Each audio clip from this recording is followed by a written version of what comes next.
So we're here inside the Judengasse Museum. We'll do a little quick around through here. They're showing here how the Judengasse began. Now, all the text is all in English here. You have lots of pictures. This is what the ghetto looked like, and the synagogue that was here.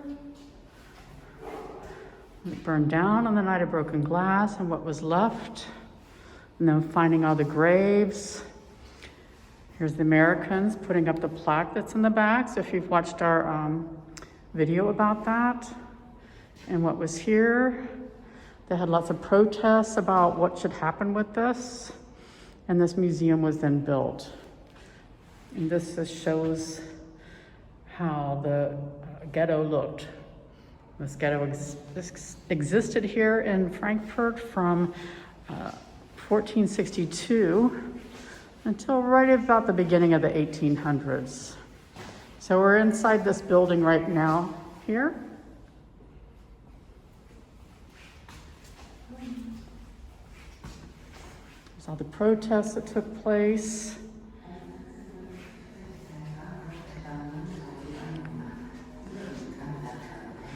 So this is kind of a cool thing that they have.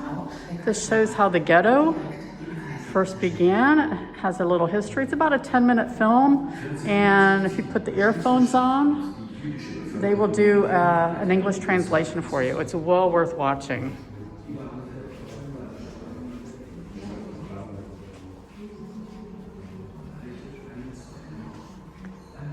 And over here they have all the different little things that people owned and what they had.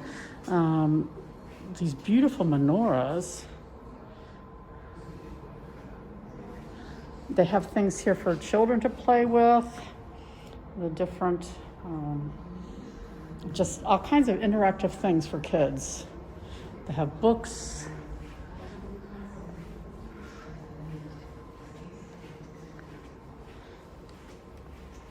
And the spices.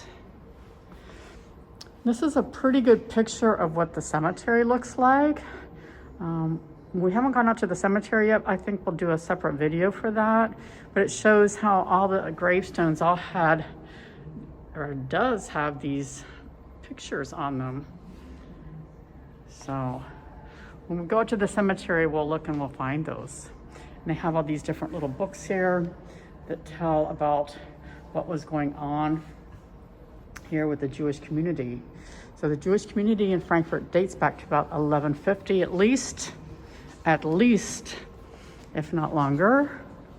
And here we've got a nice overview of what they found when they started to build this building over our heads in the 1980s. So they found the foundations for 5 of the ghetto houses, including 2 mikvahs.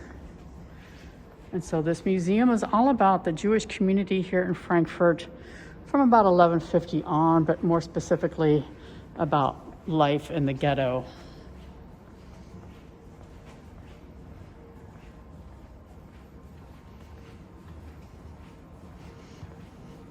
It's another view from here. I think if you have time to visit any museum at all in Frankfurt, this is one museum you should come to. One, it's very small, and so you can get through it fairly quickly. 2, it's never crowded. And 3, all the text is in English. So over here, this is a map of Frankfurt. And here they've got different things that you can listen to about life in the ghetto and what it was like. And again, they're in German or in English. You can see what Frankfurt looked like.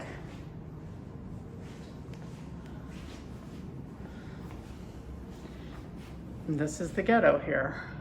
It just follows the Stauffenmauer, or the wall that went around Frankfurt that was built in the 1100s. We got our new wall, our Wallanlage. We've got our video about that. All around over here. There's the Main River, the Alte Brücke, and the dome.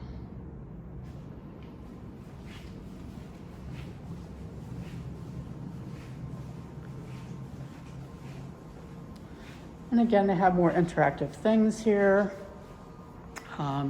Things you can read, things for kids to do. The people that lived here did all different sort of trades.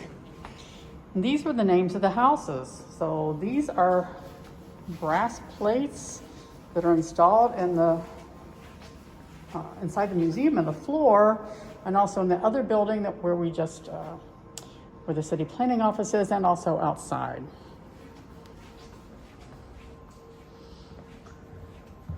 So let's go down here. So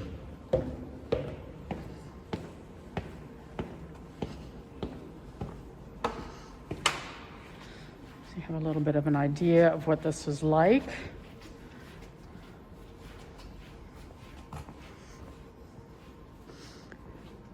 So these were the steps that went down to the Mikvah. So this one doesn't exist anymore, obviously. So the Mikvah is a ritual bath.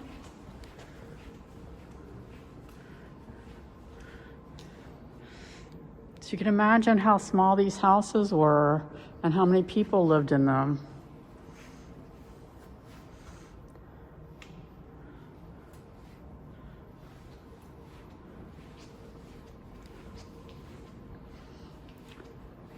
And this is another mikveh. Would have been the warm bath. So this was the Steiner house. It was a very big stone house.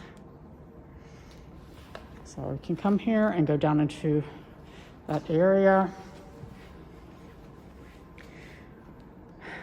They would have kept their things in here. So this is a water bath.